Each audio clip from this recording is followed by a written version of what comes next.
네, 오늘 이 시간의 주제는 네. 자식과 떨어져 살아야 하는 부모 자식 간의 사주에 대해서입니다. 있죠. 자식하고 부모가 참 떨어져서 살아야 된다는 거는 슬픈 일이에요. 마음도 아픈 일이고, 그러나 부득이하게 자식하고 떨어져야 되는 그런 사주들도 있고 그런 집안이 많습니다. 왜 그러느냐?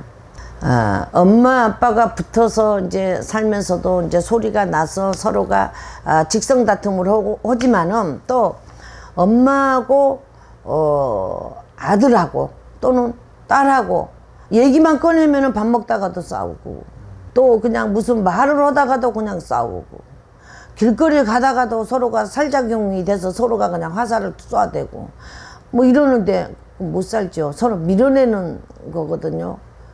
기가 서로가 상승을 해서 서로한테 이익되는 걸로 가야 되는데 해대는 화살을 쏜단 말이죠. 살작용이. 그럴 때는 아들하고 엄마하고 떨어져 살아야 되고, 또는 딸하고 아빠하고 또 그런다면 또 떨어져서 똑같아요. 딸하고 엄마하고 뭐 지금은 부모 자식 간에 참 피는 물보다 진한단 말이 있는데, 요즘 세상은 굉장히 슬퍼요. 슬픈 일이 굉장히 많습니다. 꼭 무슨 잘해주고 못해주고 그걸 떠나서 부모가 자식 못되게 하는 부모는 없어요. 근데 이제 젊은 세대들이 좀 듣고, 그 본인들도 마음대로 안 되겠지만은 신이 작용을 해서 부모한테 서로가 신과 신끼리 대립을 하게 되면은 칼부림도 나요. 엄마한테 욕하고 욕도 그냥 아주 욕도 문자 그냥 욕도 씨자를 붙여가면서 그냥 욕도 해요. 그러면 안 되잖아요. 또 아들이 엄마한테 머리끄댕이 잡는 일이 있어서는 안 되잖아요. 욕을 해서도 안 되잖아요. 근데 그런 일이 굉장히 분분하게 많아요. 그럴 때는 부모 자식 간에는 절대 같은 공에 못 살아요. 떨어져 살아야지. 그 다음에 그렇게 싸우고 그냥 참 불황단 같은 짓거리를 하고 천륜을 저버리는 그런 자식들이 아니래도 그냥 엄마하고 아빠하고 그늘에가 있으면 아이가 길을 못 피고, 또 아이가 지방에서만 또 있고, 또 아이가 엄마만 보면은 그냥 눈을 그냥 부릅뜨고 그냥 엄마 말만 목소리만 들어도 안 좋은 살작용, 그게 살작용이고 그러거든요. 이제 그것도 이렇게 그 두 가지로 이제 논아서 본다면은 신가물 신이 또 엄마 신, 이쪽 딸 신이 각자 틀릴 수 있어요. 몸주 직성에서 틀릴 수가 있는데, 그거로 갖고 서로가 대립을 하는 거지. 딸은 엄마 목소리 듣기 싫고 엄마가 훈계하는 것도 듣기 싫어. 말하지 마. 왜 말을 해? 나한테 말하지 마라. 이래저래 하지 마라. 딸이 또 그러고. 그럼 엄마는 이제, 그럼 딸이 막 욕설하고 이제 엄마한테 막 불황단 같은 짓거리를 할 거 아니야. 그런 딸들 많아요. 그러면은 그 딸들도 엄마한테 그렇게 하고 그 마음이 편컸냐 이 말이지. 안 편해.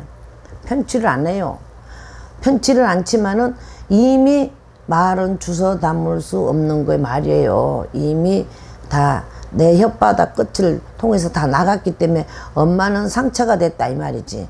그럴 때는 딸하고 엄마하고 좀 떨어져서 독립을 시킬 수 있으면 독립을 시켜야 돼.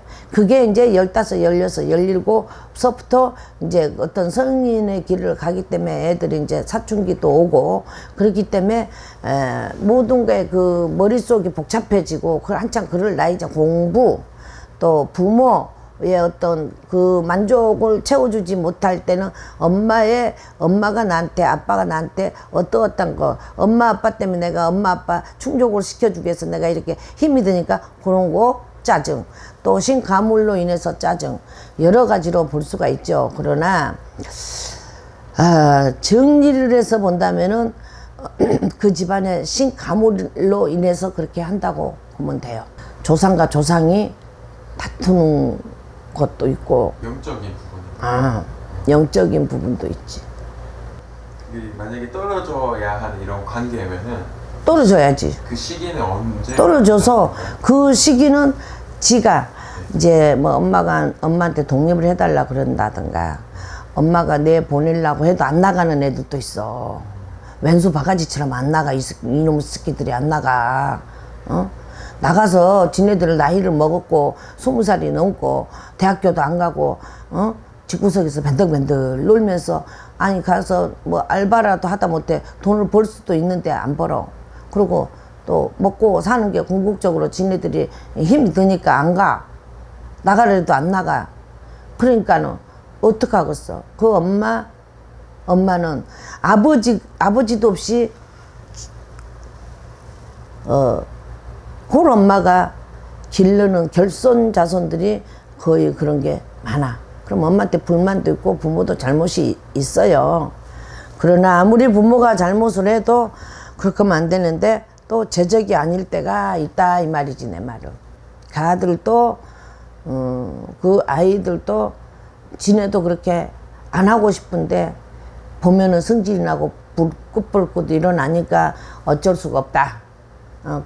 그렇게 그럴 때는 그 머리가 있고 그런 애들은, 또 똑똑한 애들은 외국으로 또 유학 보내면 오히려 엄마 그늘 아빠 그늘을 벗어나면 더 잘 되는 애들이 더 많아요. 더 많고, 또 꼭 외국을 안 가더라도 어떤 지방을 보내도 떨어져 있는 거니까 오히려 떨어져 있어서 더 좋은 일이 더 많아요. 이룰 수가 더 있죠.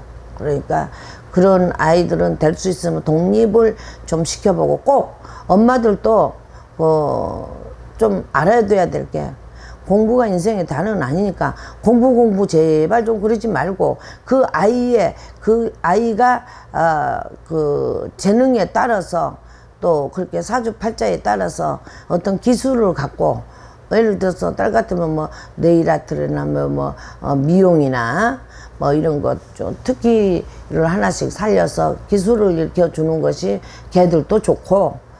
근데 그렇다고 생각해요. 아들이나 딸이나 기술적으로도 다 해서 밥 다 잘 먹고 뭐 기름때 묻은 밥 먹으면 어때? 돈만 잘 벌면 되지. 그리고 지 실속만 차리면 되고, 또 장가 시집들 가서 좀 자녀들 잘 거느리고 실속들 챙기면 되는데, 엄마들도 극성인 엄마들도 많잖아요. 우리 아이는 이렇게 해야 된다. 우리 아이는 이렇게 해야 된다. 엄마의 잣대들 맞춰서 키우는 엄마들도 많아요. 그러니까 애들이 로봇 식으로 크는 아이들도 요즘 세상에는 많잖아. 솔직히 말하면. 그런데 그 아이의 성향에 따라서, 그 아이의 사주에 따라서 그렇게 걸맞게 아이를 길러주는 것이 좋다고 생각하고, 그게 성공적으로 끌어나간 거라고 난 생각을 해요. 네, 마무리해도 될까요? 네, 좋은 말씀 감사합니다, 선생님. 응.